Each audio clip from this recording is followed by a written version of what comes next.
Hello বন্ধুরা, S Reza YouTube channel থেকে সকলকে জানাচ্ছি আন্তরিক শুভেচ্ছা এবং অভিনন্দন।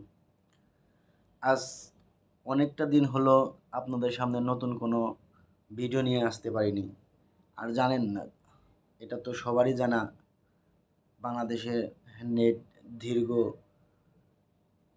8 থেকে 9টা দিন বন্ধ ছিল, যে কারণে আমি নতুন কোনো ভিডিও বা নতুন কোনো ছবির শাকিব খানের মুভির কোনো আপডেট দিতে পারিনি। তো আশা করি সবাই ভালো আছেন, সুস্থ আছেন এবং সবথেকে বড় কথা যেটা, বাংলাদেশের ছাত্র আন্দোলনে যারা নিহত হয়েছে তাদের স্মরণ করে আজকে আমি আপনাদের সামনে বাংলা মুভির শাকিব খানের নতুন মুভির সম্পর্কে আলোচনা করব। আর যেটার অপেক্ষায় আমরা আছি সেটা হলো দরদ সিনেমা। দরদ সিনেমা আমরা জানতে পারছিলাম যে সামনে সেপ্টেম্বরে হয়তো মুক্তি পাবে। এটা আমরা সবাই আশাবাদী ছিলাম যে শাকিব খানের দরদ সিনেমাটা অতি আগ্রহ নিয়ে বসেছিলাম যে শাকিব খানের দরদ সিনেমা, অনন্য মামুনের দরদ সিনেমাটা হয়তো সেপ্টেম্বরে মুক্তি পাবে।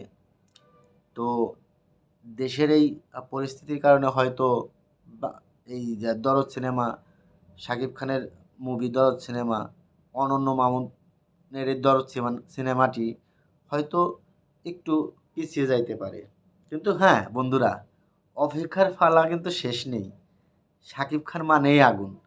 যখন এই ছবিটার প্রথম লুকটা প্রকাশ পেয়েছে, ট্রেজারটা প্রকাশ পেয়েছে, গানের হিন্দি গানের কিছু অংশ প্রকাশ পেয়েছে, তখনই আমরা বুঝতে পারছি যে এই ছবিটা বাংলাদেশ সহ ইন্ডিয়াতেও এর আগ্রহ আরও অধিক বেড়ে গেছে এবং এই অল্প কিছু সময়ের মধ্যেই এত ভিড়।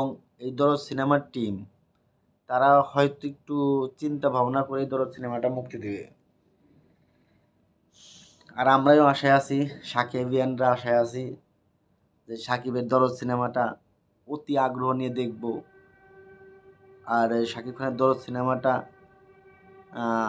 বাংলাদেশ সহ ইন্ডিয়াতেও একটা ফ্লপ করবে, সেই রকম আশাবাদ নিয়ে দরদ সিনেমাটা অনন্য মামুন মুক্তি দেবে।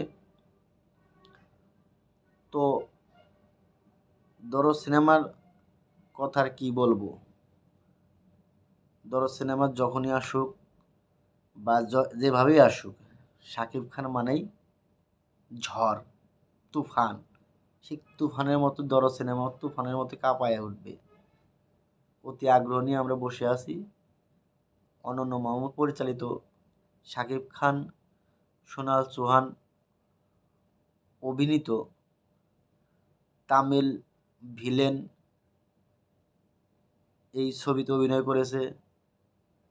সব মিলে ছবিটা অসাধারণ অসাধারণ। সবাই ভালো থাকবেন, সুস্থ থাকবেন এবং সকলেই আমাদের বাংলাদেশকে নিয়ে দোয়া করবেন। বাংলাদেশ যেন অতি দ্রুত এই সংকট থেকে বের হতে পারে। তো সবাই ভালো থাকবেন, সুস্থ থাকবেন। আল্লাহ হাফেজ।